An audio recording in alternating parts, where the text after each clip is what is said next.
Shrotriyo vrijino kama Hato yo brahma vittamaha Brahmanyu harata shanto Nirindhana ivanalaha Ahetu kadaya sindhur Bandhuranamatam satam.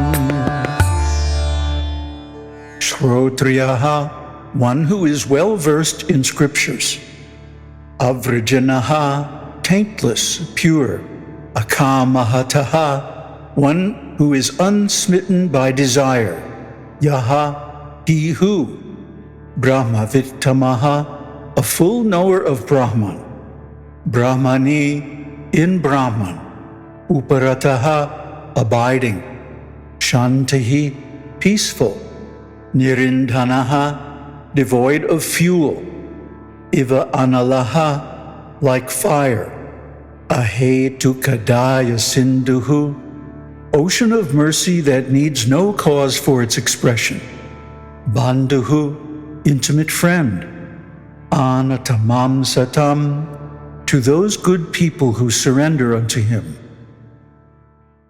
A guru is one who is well versed in the scriptures, pure, unafflicted by desires, a perfect knower of the Supreme, who constantly abides in the Supreme, who is as calm as the fire that has burnt up its fuel, a spontaneous ocean of mercy that needs no cause for its expression, an intimate friend to all good people who surrender to him.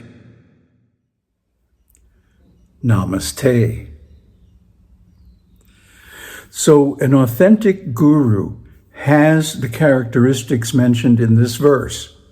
First of all, he is well versed in the scriptures.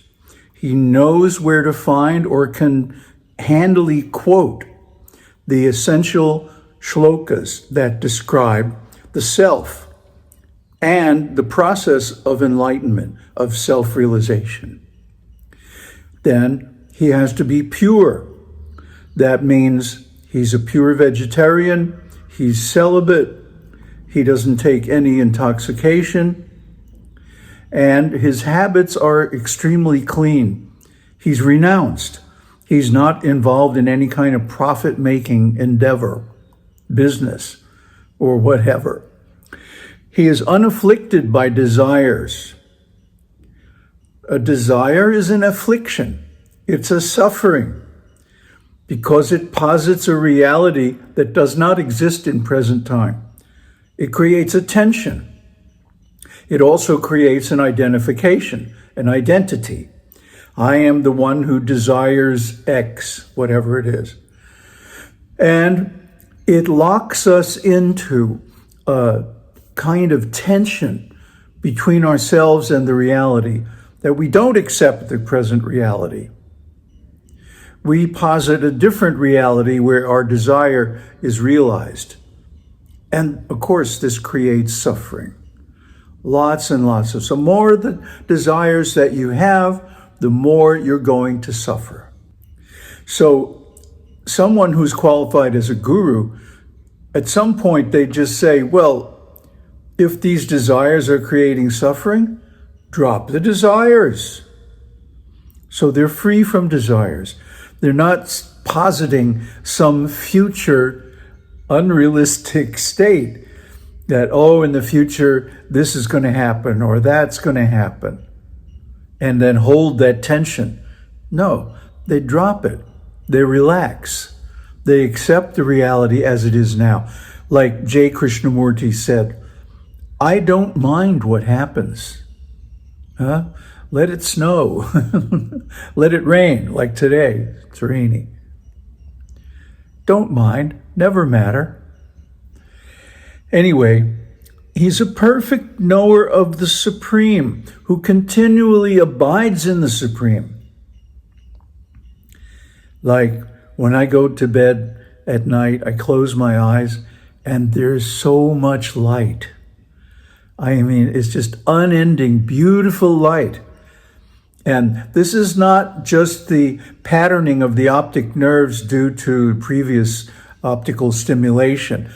And the proof is that even in the middle of the night, after my eyes are totally dark adapted, I can close them, go into meditation, and see that same light, brighter than the sun, filling my whole visual field. So that's the light of meditation. That is the light of the self reflecting from the purified mind. If you don't see that, it means the mind is not purified. Then what? He continuously abides in the Supreme. Aham Brahmasmi, Tattvamasi. He sees himself and everyone else as Brahman. Then he is as calm as the fire that has burnt up its fuel.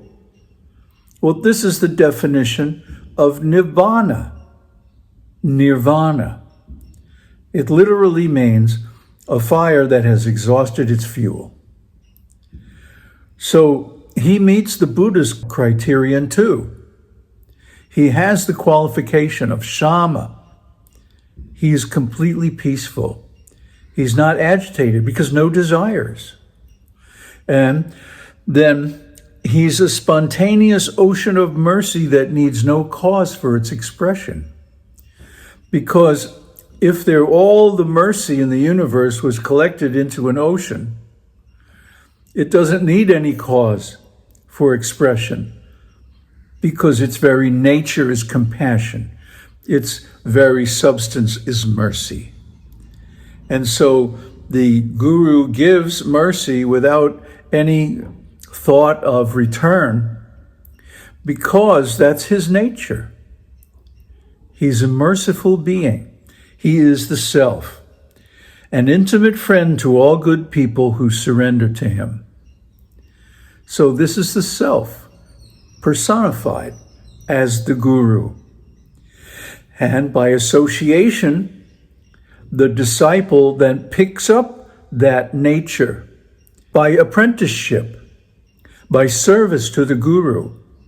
He realizes the same truths. And it's not by the verbal instructions of the Guru. The Upanishad says, Nayamatma pravachena labhyaha. The self is not attained by discourse.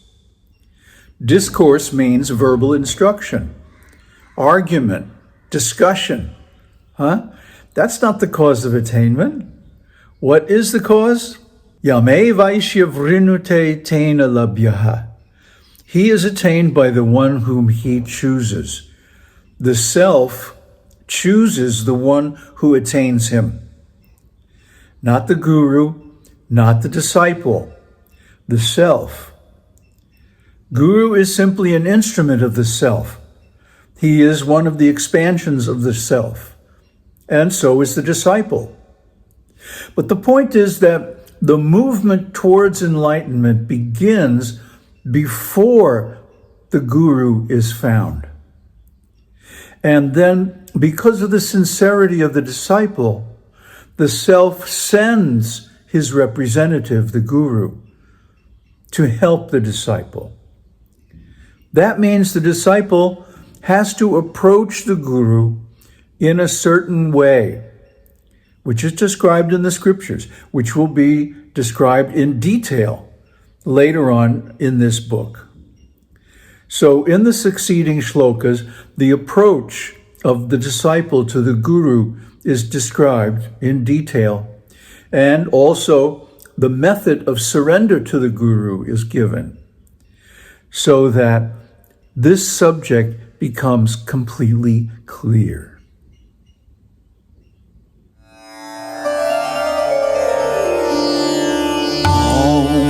Tat Sat Om Shakti Om